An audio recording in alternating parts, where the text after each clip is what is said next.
안녕하십니까. 네, 이번 시간에는 최신 기출문제 16회 이론 부분을 한번 학습해 보도록 하겠습니다. 자, 교재에서는 우리 382페이지 내용이 되겠고요. 자, 내용 한번 살펴보도록 하겠습니다. 자, 기본 전제입니다. 아래 문제에서 특별한 언급이 없으면 기업의 보고기간은 매년 1월 1일부터 12월 31일까지로 하겠습니다. 그리고 또한 기업은 일반 기업회계 기준 및 관련 세법을 계속적으로 적용하고 있다고 가정하고 물음에 가장 합당한 답을 골라주시면 되겠습니다. 자, 1번 문제부터 한번 살펴보도록 하겠습니다. 자, 회계의 정의에 관한 설명으로 옳지 않은 것을 찾아라 라고 나왔습니다. 자, 회계의 목적은 정보 이용자의 경제적 의사결정에 유용한 정보를 제공하는 것이다. 우리 회계의 목적은 회계 정보 이용자에게 유용한 정보를 제공하는 것이다 라고 공부를 했었죠. 자, 1번은 맞는 내용이 되겠고요. 자, 2번 회계는 기업 경영에 대한 수탁 책임을 경영자가 성실히 수행했는가에 대한 정보를 제공한다. 그래서 재무제표를 통해서 어떤 회계 정보를 통해서 우리 경영자가 경영을 잘 하고 있는지를 확인하는 방법으로 우리 회계 정보를 이용하기도 한다라고 얘기를 했었습니다. 그래서 2번도 맞는 내용이 되겠고요.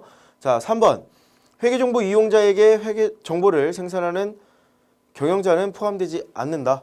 회계 정보 이용자 중에 회계 정보를 생산하는 경영자는 포함되지 않는다라고 나와 있는데, 자, 우리 경영자는요.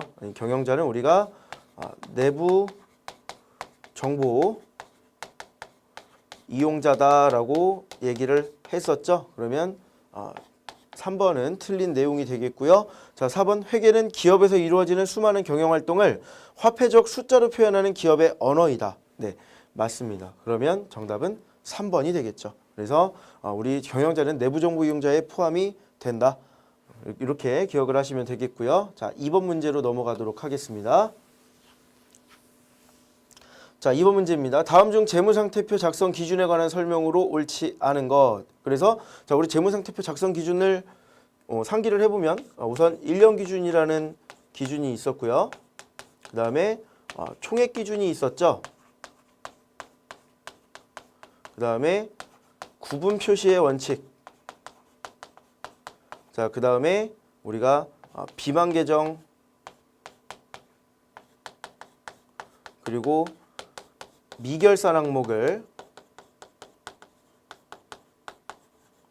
표시하지 않을 거다. 이렇게 얘기를 했었는데, 자, 몇 가지 더 있겠지만 우선 이 정도만 써놓고 한번 해당되는 내용 찾아보도록 하겠습니다.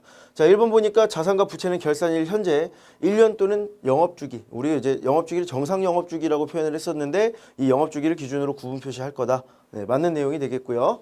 자, 두 번째, 자산과 부채가 관련되어 있는 경우 원칙적으로 상계하 표시한다. 우리 상계하면 안 된다 그랬죠. 우리는 총액주의로 표시를 할 것이기 때문에 2번이 우선 정답이 되겠고요. 자, 3번.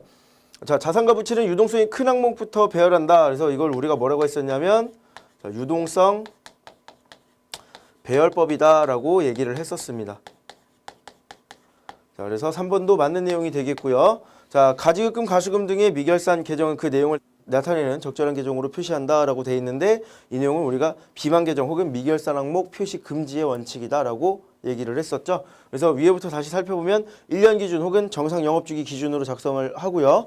그다음에 총액으로 작성을 해야 되고 그다음에 구분 표시해야 된다. 그래서 그냥 구분 표시도 있었고 그리고 잉여금 구분 표시도 있었죠. 그래서 자본잉여금과 이익잉여금을 구분한다. 혹은 자산부채 자본을 구분해서 표시한다. 이렇게 얘기했었고요. 그 다음에 비만계정 미결산 항목을 표시하면 안 된다. 마지막으로 우리가 유동성 배열법에 따라서 재무상태표에 표시를 해줄 거다. 이렇게 얘기를 했었습니다. 그래서 정답은 2번 상계하여 표시하지 않고 우리가 총액으로 보여줘야 한다라고 볼 수가 있겠습니다. 자, 계속해서 3번으로 넘어가도록 하겠습니다. 자, 우리 15회에서 우리 단기순이익 계산하는 어떤 손익계산서 식 그리고 계산하는 이 부분을 공부를 했었는데, 자, 한번 그대로 또 한번 계산을 해보도록 하겠습니다. 이번에는 식은 쓰지 않고 간단하게 숫자만 써가면서 확인을 해보겠습니다. 자, 우선 매출액이 자 200만 원이죠.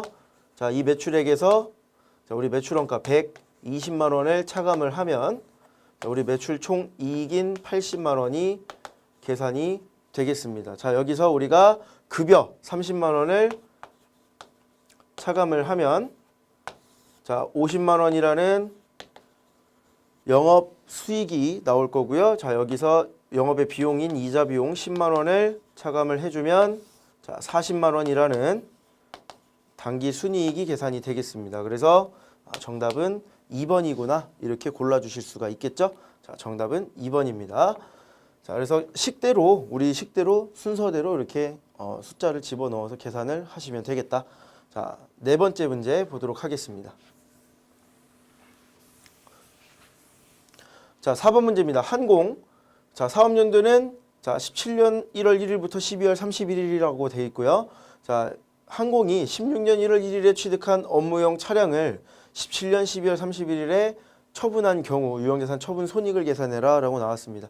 자 16년 1월 1일에 우리 재무상태표에 차량을 취득을 했죠. 자 차량 운반구가 1,000만 원이구나 이렇게 표시가 될 거고요. 자 감가상각 방법은 정액법이고 잔존가치 없고 내용연수 5년이라고 되어 있습니다. 그러면 자 시계에 의해서 자 1,000만 원 자 그리고 빼기 0 그리고 나누기 5 이렇게 해서 1년에 200만 원씩 감가상각을 하면 되겠구나라고 이해를 이제 계산을 할 수가 있겠고요. 자 16년 12월 31일 날 우리가 상각비 자 200만 원 그리고 감가상각 누계액 200만 원 자 이렇게 해서 우리 감가상각 비용을 인식을 해줄 수 있겠고 자 17년에 지금 12월 31일에 우리가 처분을 했으니까 17년 12월 31일에 처분하기 전에 우리가 1년 동안 또 이 차량 운반구를 사용을 했기 때문에 자 감가상각을 또 해줘야 됩니다. 그래서 감가상각비 마찬가지 200만 원 인식을 해주면 되겠고요. 감가상각 누계액도 200만 원 자 이렇게 볼 수가 있겠고 자 이렇게 감가상각을 하고 나면 자 뭐 요 내용은 이제 200만 원씩 했다는 내용은 이제 봤으니까 우선 살짝 지우고요. 자 재무상태표만 남겨보겠습니다. 자 재무상태표를 남겨놓으면 우리 감가상각 누계액은 자 400만 원으로 계산이 되겠죠. 자 그러면 현재 장부가액은 600만 원이구나. 자 그런데 우리 처분한 금액 얼마라고 나와 있냐면 500만 원에 처분했다고 나와 있습니다. 자 이 600만 원짜리를 자 500만 원에 처분을 했다. 자 이 500만 원에 처분을 했다. 그러면 자 라벨을 또 이제 붙여봐야죠. 자 1번 2번 그 다음에 3번 마지막에 100만 원만큼 손실이 발생했구나. 4번 자 이렇게 해놓고 우리 분개를 할 수 있겠죠. 자 차량 운반구 자 1,000만 원 자 1번입니다. 자 시계 반대 방향으로 자 2번 감가상각 누계액이 400만 원 자 그리고 받은 거 3번 우리 현금으로 받았다고 해보겠습니다. 자 500만 원 자 이렇게 표현을 해주면 자 마지막에 4번이 밑에 나오죠. 자 유형자산 처분 손실이 100만 원만큼 발생했구나 라고 인식을 할 수가 있겠습니다. 그래서 우리 유형자산 처분 손실이 100만 원 발생했구나 이렇게 계산이 바로 되겠죠. 그래서 16년에 취득해서 17년에 팔았습니다. 그래서 감가상각을 몇 번 해야 되는가를 잘 계산을 하시면 충분히 푸실 수 있는 문제가 되겠고 자 이런 재무상태표를 먼저 그려서 유형자산 처분 손익을 계산을 해주면 되겠다. 그래서 정답은 2번이 되겠습니다. 자 계속해서 5번 문제 보도록 하겠습니다. 자 상품 소매압을 영위하는 항공실업이 다음 각 상황별로 나타낼 수 있는 계정 과목으로 옳지 않은 것을 찾아라 라고 나왔습니다. 자 은행 예금에 대해서 이자를 받은 경우 우리 이자 수익으로 표시하면 되겠죠. 자, 그 다음에 단기매매증권 처분한 경우 단기매매증권 처분 손익 맞습니다. 자 건물 처분하면 유형자산 처분 손익 맞습니다. 자 근데 건물을 임대하고 보증금을 받은 경우 자 임대료가 아니라 이때는 우리가 임대 보증금이라고 부채 계정으로 설정을 해줬었죠. 임대보증금이 부채인 이유는 우리가 임대 기간이 끝나면 다시 보증금을 돌려줘야 되기 때문에 보증금을 부채로 걸어 놓는다라고까지 설명을 했었습니다. 그래서 정답은 4번이 되겠습니다. 자, 계속해서 6번 문제 보도록 하겠습니다. 자, 다음은 주한공의 재고자산 매입과 관련된 자료이다. 재고자산 취득원가는 얼마인가? 라고 나왔어요. 자, 상품대금 뭐 100만 원, 매입은이 5만 원, 자, 상품대금 지급 지연으로 인한 연체이자 3만 원, 매입 후에 보관 기간 중에 발생하는 회사 화재 보험료 10만 원 이렇게 나와 있는데, 자, 우리가 취득 원가는요. 자, 취득 가액 더하기 자, 부대 비용이다라고 얘기를 했었어요. 취득 부대 비용이다. 자, 그래서 자, 상품 대금은 우리가 당연히 취득 가액에 해당되는 내용이겠고요. 그래서 자, 100만 원. 자, 그리고 이제 부대 비용만 들어가면 되는데 매입 운임이 부대 비용에 들어가는구나. 그리고 상품 매입을 하고 대금을 나중에 늦게 지급해서 우리가 연체이자 3만 원 지급한 건 우리가 잘못해서 그런 거지 상품을 구입하는 데 들어간 금액은 아닙니다. 그래서 3만 원은 포함을 안 시켜줄 거고요. 자, 마찬가지 매입 후에 회사에서 보관하는 중에 발생한 비용이기 때문에 보험료는 비용이기 때문에 자, 우리가 매입할 때 매입을 하기 위해서 지출한 비용이면 몰라도 매입하고 나서 발생한 비용이기 때문에 이 10만 원도 포함을 안 해줄 거다. 자, 그러면 100만 원과 5만 원 더해서 105만 원이 정답이 되겠고요. 자, 이 운임 관련해서 한번 다시 정리를 해보면 이거 우리가 자, 운반비를 두 가지로 나눌 수 있다라고 했었습니다. 우리가 매입 시 그리고 우리가 매출 시.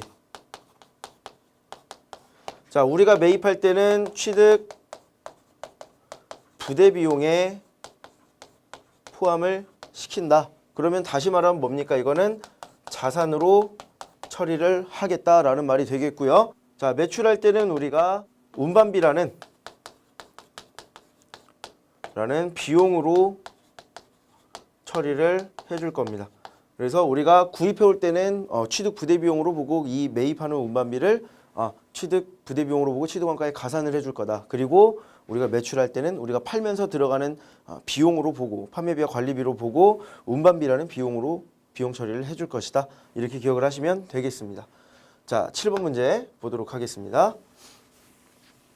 자, 선생님의 질문에 올바른 답변을 한 사람을 찾아라 라고 나왔습니다. 자, 업무용 비품을 처분하고 대금을 1개월 후에 받기로 할 경우 차변에 기입할 개정 과목은 무엇인가요? 라고 물어봤는데, 자, 우선 우리가 비품을 처분했다 라고 하면 자, 비품 XX, 자, 그다음 비품에 대한 감가상각 누계액이 있겠죠? XX. 자, 이렇게 들어가겠죠?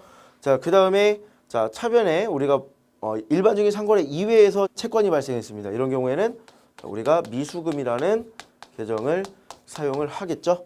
그 다음에 뭐 유형계산 처분 이익 혹은 손실 이런 식으로 표시가 될 겁니다. 그래서 강모현 씨가 맞는 말을 했구나 라고 바로 찾아줄 수가 있겠죠. 그래서 정답은 1번이 되겠습니다.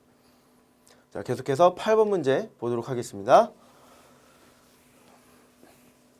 자, 한공이 주당 액면금액 5,000원짜리 보통주 100주를 주당 6,000원에 현금으로 발행했다라고 했는데, 우리 이 거래가 재무제표에 미치는 영향으로 옳지 않은 것을 찾으라고 했네요.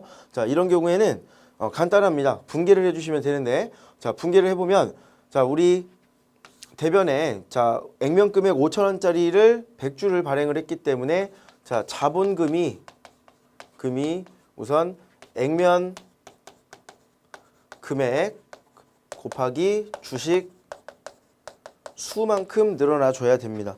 다시 말하면 자, 5,000원짜리가 지금 100주가 발행됐으니까 자본금이 50만 원만큼 늘어나야겠구나 라고 인식을 하실 수가 있겠고요. 자, 그러면 자, 지금 5,000원짜리인데 6,000원에 발행했네. 자, 1,000원만큼 내가 돈을 더 받아왔네 라고 인식을 할 수 있겠죠. 자, 이 부분은 우리가 주식 발행 초과금이라는 계정을 사용을 해서 10만 원만큼 설정을 해준다고 했었습니다. 그래서 자, 자본금이 지금 10만 원이 늘어났고요. 자, 이 부분은 자본 잉여금에 해당하는 항목이죠. 자본 잉여금이 또 10만 원 늘어났고, 자, 그다음 마지막으로 우리 현금을 받고 발행을 한 것이기 때문에 현금으로 60만 원을 받아왔구나라고 인식을 할 수가 있겠습니다. 자, 이렇게 분개를 해놓고 찾아보면 되겠죠. 자, 자산의 증가, 현금은 자산이 증가한 거지. 자, 1번 맞습니다. 그러면 자, 2번 자본의 증가, 자본금 그리고 주식 발행 초과금 둘 다 자본 항목에 해당되는 내용이죠. 그래서 자본이 증가했다 확인할 수 있겠고요. 자본금의 증가, 자본금이 지금 증가했죠. 자, 그래서 3번도 맞는 내용이 되겠고, 자, 우리가 따로 부채 계정을 인식한 적은 없습니다. 그래서 부채의 증가는 아니다라고 볼 수 있겠죠. 그래서 답은 4번이 되겠네요. 이런 식으로 분계를 통해서 자본이 증가했구나, 자산이 증가했구나, 이런 식으로 거래를 인식을 해주시면 되겠습니다. 자, 9번 문제 보겠습니다. 자, 다음은 한공의 총계정환장의 일부이다. 장부 마감 시 간화에 들어갈 내용으로 옳은 것을 찾아라 라고 했는데, 자, 우선 이런 데서는 첫 번째로 날짜를 보셔야 됩니다.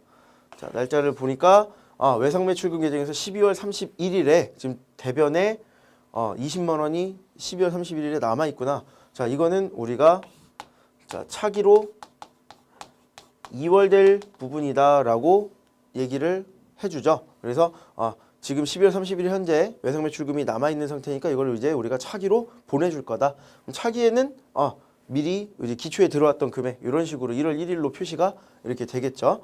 우리가 여기서 지금 20만 원이라고 표시한 금액이 이렇게 1월 1일이라고 차기로 넘어가서 표시가 될 겁니다. 자, 계속해서 복리후생비를 보면요. 자, 현금 3만 원 이렇게 해놓고, 자, 12월 31일에 지금 3만 원이라는 나 계정으로 이렇게 남겨놨는데, 이 부분은 우리가 손익으로 인식을 바로 해주면 되겠습니다. 12월 31일에 결산을 하면서 총계정환장에 남아있는 이 금액을 우리가 손익으로 바로 인식을 하면 되겠다. 자, 그래서 답을 고를 때는 차기 2월과 손익으로 고르시면 되겠죠. 정답은 4번이 되겠습니다. 자, 계속해서 10번 보겠습니다. 자, 한공의 대손 관련 자료이다. 이에 대한 분계로 옳은 것을 찾아라 라고 나왔는데, 자, 1월 1일에 대손 총액 기초잔액 14만 원입니다. 자, 재무상태표에 대손 충당금이 14만 원이 남아있다. 그런데 9월 10일에 외상매출금 대손 발생했습니다. 그러면 대손 충당금이 3만 원이 줄면서 대손 충당금이 다시 11만 원으로 변하면서 분계가 어떻게 일어납니까? 9월 10일에 대손 충당금이 3만 원만큼 줄었다. 그리고 외상 매출금이 3만 원만큼 대손이 발생했다라고 표현을 해줄 수가 있겠고요. 자, 마지막에 우리가 12월 31일에 이 대손 충당금 11만 원어치 있었는데 4만 원을 추가해 줬대요. 그럼 다시 이 대손 충당금은 15만 원으로 바뀌어야 하겠고, 자, 이 대손 충당금을 늘리기 위해서는 분계를 대손 충당금을 대변에 써줘야 된다 그랬었죠. 4만 원이 들어올 거고, 자, 차변에는 대손 상각비가 4만 원이 표시가 되면 이렇게 맞는 분계가 일어난 걸로 볼 수가 있겠습니다. 그래서 자, 뒤에서 확인해 보겠습니다. 9월 10일에 대손 상각비 3만 원, 외상매출금 3만 원 이렇게 써 있는데 우리 대손 충당금으로 해야 되죠. 자, 9월 10일에 대손 상각비가 틀렸고, 마찬가지로 상각비, 그리고 여기도 틀렸네요. 그래서 맞는 분계는 대손 충당금, 외상 매출금 이렇게 들어가야 되겠고, 자, 12월 31일 보면은 자, 우리가 추가로 설정했다 그랬습니다. 그런데 대손 충당금이 차변에 나오면 안 되죠. 우선 대손 상각비가 나와야 되고, 환입이라는 계정은 우리가 대손 충당금을 가지고 있는 게 너무 많을 때 돌려받을 때 대손 충당금을 줄일 때 쓰는 계정입니다. 그래서 3번도 틀렸고요. 자, 4번 내용 보면은 우리가 대손 상각비 4만 원, 대손 충당금 4만 원이라고 인식한 거 그대로 나와 있습니다. 그래서 정답은 4번이 되겠구나. 이렇게 인식을 하시면 되겠죠. 자, 계속해서 11번 보겠습니다.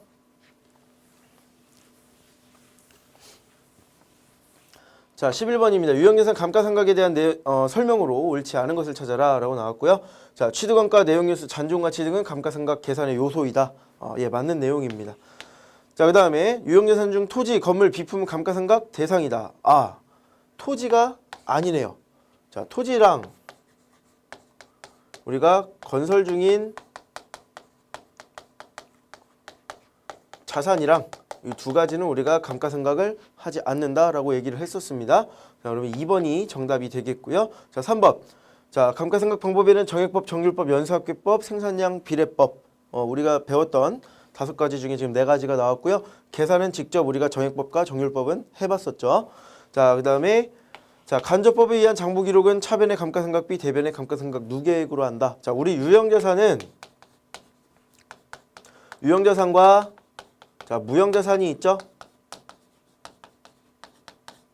자, 각각 감가상각 방법을 인식을 할 때는 유형자산은 우리가 간접법으로 인식을 한다라고 얘기를 했었고요. 자, 무형자산은 우리가 자, 직접법과 간접법 모두 인정을 할 거다라고 얘기를 했었습니다. 그러니까 유형자산은 우리가 간접법으로 하는데 유형자산 감가상각 할 때는 감가상각비 얼마 그리고 감가상각 누계액이 얼마 이렇게 표현을 해준다고 했었습니다. 그래서 4번도 맞는 내용이 되겠구나 이렇게 볼 수 있겠죠. 자, 계속해서 12번 보겠습니다. 자, 다음 회계 처리 시 차변에 나타나는 계정 과목으로 옳은 거 또 분개하라는 소리네요. 그렇죠? 자, 종업원 김영업 씨가 퇴직하게 돼서 퇴직급여 150만 원을 현금으로 지급했다. 단 퇴직급여 지급 직전 퇴직급여 충당부채 잔액은 500만 원이다 라고 돼 있고요. 자, 확실한 현금 먼저 쓰면 자, 현금이 지금 150만 원이 지급이 됐구나 라고 인식을 하실 수가 있겠고요. 자, 퇴직급여가 지급이 되어야 하는데 우리가 가지고 있었던 퇴직급여 충당부채 잔액이 500만 원이 있기 때문에 차변에 퇴직급여 충당부채라고 해서 150만 원만큼 인식을 해주면 되겠죠. 자, 그러면 이게 퇴직급여 충당부채가 차변에 들어가는 항목이 되겠고 정답은 그러면 3번이 되겠구나. 바로 찾아주실 수가 있겠습니다. 자, 계속해서 13번 문제 보겠습니다. 자, 가에 해당하는 회계 공준으로 기본 가정으로 옳은 것을 찾아라. 자, 가는 기업이 설립되면 해산이나 청산 없이 계속적으로 존속하는 경영주체라는 가정하에 모든 회계 처리를 하는 것을 말한다. 그래서 우리가 재무제표를 작성할 때 기본 회계의 공준, 기본 가정으로 놓고 보는 게 계속 기업의 공준, 기업 실체의 공준 이렇게 두 가지.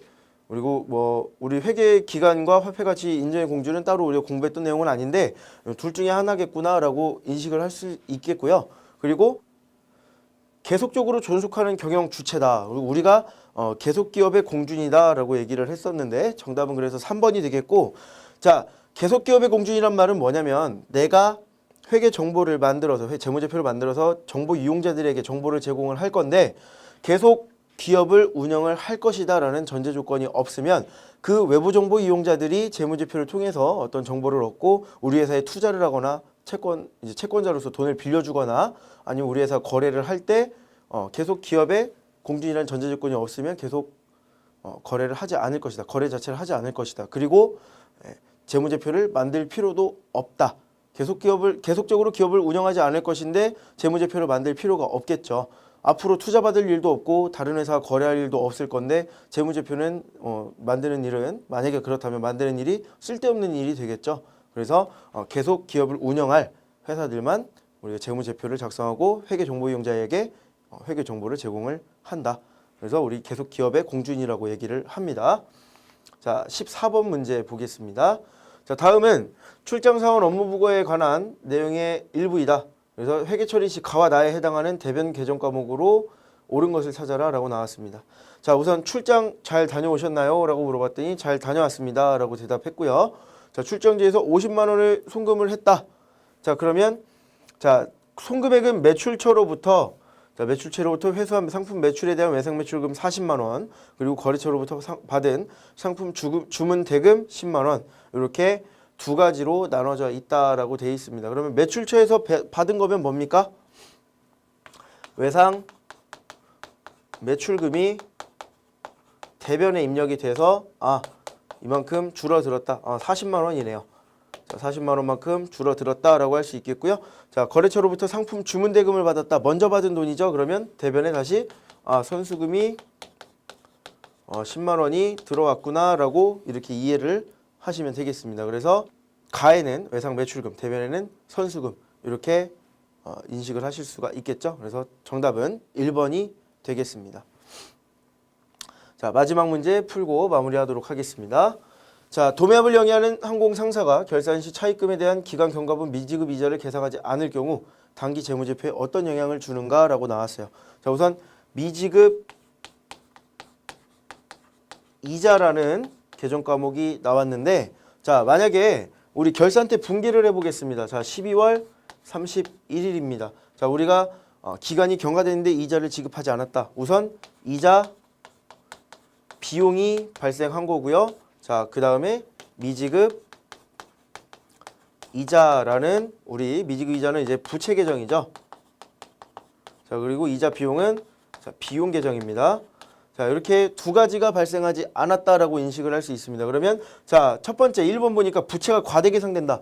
부채가 지금 현재 이렇게 표현이 됐어야 되는데 안 한 거예요. 안 한 거니까 부채는 과소 계상되어야 맞는 답이 되겠고요. 자, 자산이 과소 계상된다라고 나와 있는데 자, 이렇게 지금 비용이 발생하면 자산이 과소 계상된다. 자, 비용이 지금 아예 비용이 나오지 않은 부분이기 때문에 당기순이익은 크게 나올 거고요. 그 당기순이익이 자산으로 넘어가니까 자본으로 넘어가고 자본에 영향을 받으면 자산도 커지니까 원래는 과대하게 계상돼야 하는 것이 맞습니다.